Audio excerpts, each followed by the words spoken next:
motivation it's kind of a strange word because it doesn't really mean what we think it means. We think it means that we're fired up to do something. We think that it means we're eager and passionate to make something happen. And we think that somehow we should just be able to turn on that eagerness and turn on that passion. But we can't. Because you just can't turn on passion. You can't just turn on the desire to execute a task. It just doesn't work that way. And honestly, that isn't even what motivate means. Motivate doesn't mean to yell and scream and encourage. No. To motivate actually means to provide a motive, a reason why. So to motivate someone is to explain to them why they're doing what they're doing, how it will help them, where it'll take them, why they should continue to work and to struggle and to fight. And when you need motivation yourself, don't look for someone to scream and yell. Don't look for someone else to give you motivation. Look at yourself.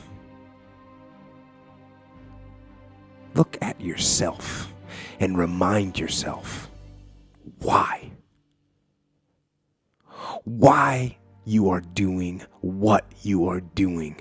Remind yourself that this struggle, this temporary pain, this fight that you're in, this is what will make you stronger and faster and smarter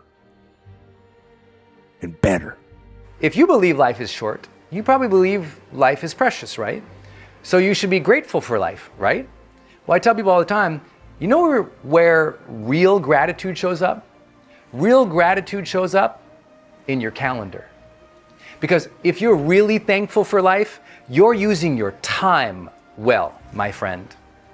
If you really care about life, you use time well. But most people don't, so they're not getting progress. Because they're not getting progress, they don't feel that sense of accomplishment, achievement, contribution. Because they don't feel achievement, contribution, and progress, they feel down on themselves. They feel less worthy, less capable, and they trust in themselves and their future less because they're not making it happen. Confidence is not only your belief in your ability to figure things out. Confidence is that sense of your own worth, your own ability, your own future. And if you keep throwing away days, of course you don't feel amazing about yourself. So we gotta get organized and disciplined, right? What are some things you need to immediately stop doing in your life? They are time sunk, they are not passionate, they are not moving you forward, but you keep getting distracted there. Like, what do you need to stop doing? Is it watching 7 seasons of a show, every week? Is it like, what are you going to do to get your time back? Is it like minimizing the amount of, useless chit chat that doesn't add to anything in your life? Like, is it social media? Is it TV? Is it just not being organized? Like, what do you need to stop doing to take back control of life? Also, what do you need to start doing? And what do you need to start doing every day, every week, every month, every year to be on your A game? What it is that you want. So often, people are judging themselves for what it is that they want, that they don't double down on focusing on that thing. So let's say that you just want to look good when you're naked. And that is the God's honest truth about what is getting you excited about this. And what you're going to want to say is, this is about longevity. I just want to be healthy. I want to be, my best self.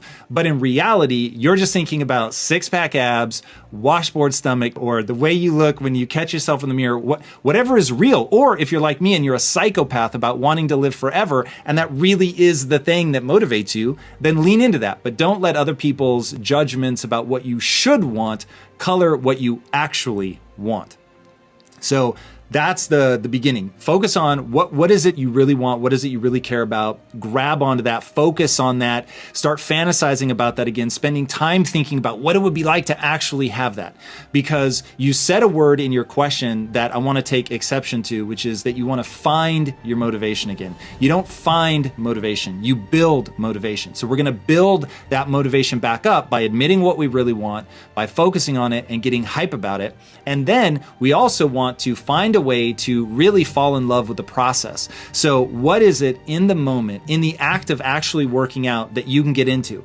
Is it the getting stronger? For me, that was huge, like knowing that I was getting stronger and I needed to associate something with that. You want to have a self-narrative around showing up and doing this thing when you know other people can't, they won't. This is a competition, which is patently self-evident in my opinion. But being willing to compete with others and to have a self-narrative around striving and pushing and doing more than other people are willing to do, that shit will feed your soul in a way that I can't convey. And people that are afraid to compete, people that are afraid to lean in, that are afraid to make huge demands of themselves, they will fall by the wayside to the people that can have that discipline, that get excited about pushing themselves, being accountable, being consistent. Because ultimately, those things lead to an actual outcome, meaning you actually do get stronger, you do get better, you look better, you have better longevity, better stamina, whatever it is, whatever that thing is that you're motivated by, you really can achieve that, but you have to be consistent. And you might say, well, of course, it's that underestimates the degree to which there's systemic oppression, et cetera, and the vagaries of fate. It's like it doesn't underestimate it. It's not the point. The point is your best strategic position is, how am I insufficient and how can I rectify that? That's what you've got. And the thing is, you are insufficient and you could rectify it. Both of those are within your grasp if you aim low enough. Well, let's say you've got a kid and you want the kid to improve. You don't set them a bar that's so high that it's impossible for them to attain it. You take a look at the kid and you think, okay, this kid's got this range of skill. Here's a challenge we can throw at him or her that exceeds their current level of skill, but gives them a reasonable probability of success. And so, like I'm saying it tongue-in-cheek to some degree, it's like, but I'm doing it as an aid to humility. It's like, well, I don't know how to start improving my life. Someone might say that. And I would say, well, you're not aiming low enough. There's something you could do that you are regarding as trivial, that you could do, that you would do, that would result in an actual improvement. But it's not a big enough improvement for you, so you won't lower yourself enough to take the opportunity. What do you do when you go and lift weights? Yeah. You don't go and, like if you haven't bench pressed before, you don't put 400 pounds on the damn bar and drop the bar through your skull. There's a humility in determining what it is that the wretched creature that you are can actually manage. Aim low. And I don't mean don't aim, and I don't mean don't aim up. But you have to accept the fact that you can set yourself a goal that you can attain. And there's not going to be much glory in it to begin with. Because if you're not in very good shape, the goal that you could attain tomorrow isn't very glorious. But it's a hell of a lot better than nothing, and it beats the hell out of bitterness, and it's way better than blaming someone else. It's way less dangerous. And you could do it. To those who have everything, more will be given. From those who have nothing, everything will be taken. It's like what's very pessimistic in some sense, because it means that as you start to fail, you fail more and more rapidly. But it also means that as you start to succeed, you succeed more and more rapidly.